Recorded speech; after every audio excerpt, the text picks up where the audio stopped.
আসসালামু আলাইকুম। সুমনিজ blog page থেকে সুমনি বলছি। আরো একবার চলে এলাম আপনাদের মাঝে নতুন আরেকটি ভিডিও নিয়ে। আশা করি আপনারা সবাই ভালো আছেন। আমরাও আলহামদুলিল্লাহ ভালো আছি। আজকে গাছ থেকে পেয়ারা পেড়ে এনেছি অনেকগুলো। আর সেই সাথে কিছু আমড়াও পেড়েছি। গতকালকে আমড়ার ভর্তা দেখিয়েছিলাম। দেখি আজকে পেয়ারা দিয়ে কি করা যায়। তবে পেয়ারা দিয়ে কিছু করা লাগে না। পেয়ারা এমনি এমনি খাওয়া যায়। আর আমড়াও মজা এমনিতেই। আমার বাসার গাছের আমড়াগুলো অনেক মিষ্টি। আর পেয়ারাগুলো এর মধ্যে লাল সাদা দুটো মিলানোই আছে। তো আমার খুব ভালো লাগে। বিশেষ করে লালটা। আর আপনারা অনেকেই জানতে চেয়েছেন আমি যে মাটির ফ্রাই প্যান দেখাই ভিডিওতে এগুলো কোত্থেকে আনি সেটা নিয়ে একটু বলতে চাই। আমি আবারও দুটো মাটির ফ্রাই প্যান এনেছি। আমি যেহেতু ঢাকার বাইরে থাকি আর এই মাটির ফ্রাই প্যান দুটো আমি আনাই গাজীপুরের কালীগঞ্জ থেকে। এইটা আমি একটা আপুর ভিডিও থেকে দেখেছি যে এটা গাজীপুরের কালীগঞ্জে পাওয়া যায়। তো সেখান থেকে আমি লোক দিয়েই আনাই। আর আনানোর পরে এটাকে একটু আমার মাটির চুলায় একটু গরম দিয়ে দেই। একটু ঠিক না, এটা প্রায় ৩-৪ ঘন্টা পর্যন্ত আমি এটাকে একটু গরম দেই।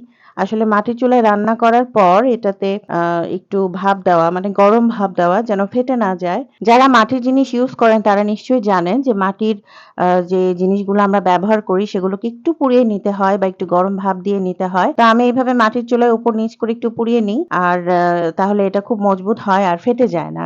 মানে ফেটে যাওয়ার আশঙ্কাটা কম থাকে। আজকে ভেবেছিলাম মাটির ফ্রাই প্যানে একটু মাছ ভাজি করব। কিন্তু সেটা আর হলো না কারণ ফ্রাই প্যান গুলো এখনো তৈরি করছি একটু গরম দিয়ে। আর এর মধ্যে আমি একটু মাছ রান্না করেছি, ইলিশ মাছ। সেটা একটু ডিফারেন্ট স্টাইলে করেছি।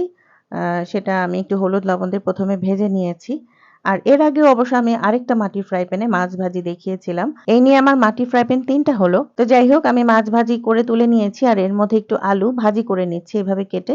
আলুর মধ্যে একটু হলুদ আর লবণ দিয়ে মাখিয়ে তারপর তেলে ফ্রাই করে নিয়েছি। এখন আমি ওই তেলের মধ্যে একটু পেঁয়াজ কুচি দিয়েছি আর দিয়েছি একটু কালিজিরা। তারপর দিয়েছি পেঁয়াজ রসুন বাটা। পেঁয়াজ রসুন বাটাটা ভালো করে মিশিয়ে নিয়ে এর মধ্যে হলুদ, মরিচের গুঁড়া আর একটু ধনিয়ার গুঁড়া দিয়ে দিয়েছি। তারপর এটাকে একটু পানি দিয়ে দিয়েছি। মানে মসলাটা মানে কষানো আরকি। কষানো হয়ে গেলে আমি এর মধ্যে একটু লবণ দিয়েছি। তো আসলে একটু ডিফারেন্ট বলেছি এজন্য যে মাছ ভাজি বা মাছের তরকারিতে আমি কালিজিরাটা কখনো খুব একটা খাই না। তো প্রায়ই দেখি অনেকের ভিডিওতে কালিজিরা দেয়। তো আমি ভাবছি যে কালিজিরা দিয়ে আজকে একটু খেয়ে দেখি যে কেমন লাগে। বিশ্বাস করবেন কিনা জানি না আমার কাছে অদ্ভুত টেস্ট লেগেছে এবং খুবই মজার ছিল। তো মসলাটা কষানোর পর আমি এর মধ্যে মাছ আর আলুটা দিয়ে দিয়েছি। একটু গায়ে মাখা, মাখা হয়ে গেলে এর মধ্যে আমি একটু পানি দিয়ে দিয়েছি।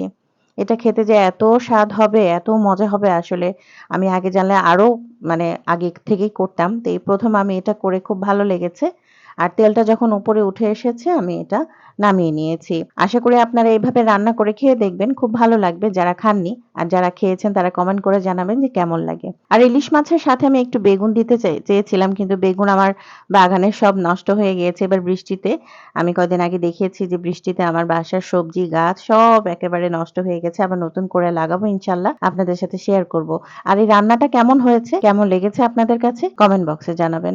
আশা করি আপনাদের সবার ভালো লেগেছে। আজ এ পর্যন্তই। আল্লাহ হাফেজ।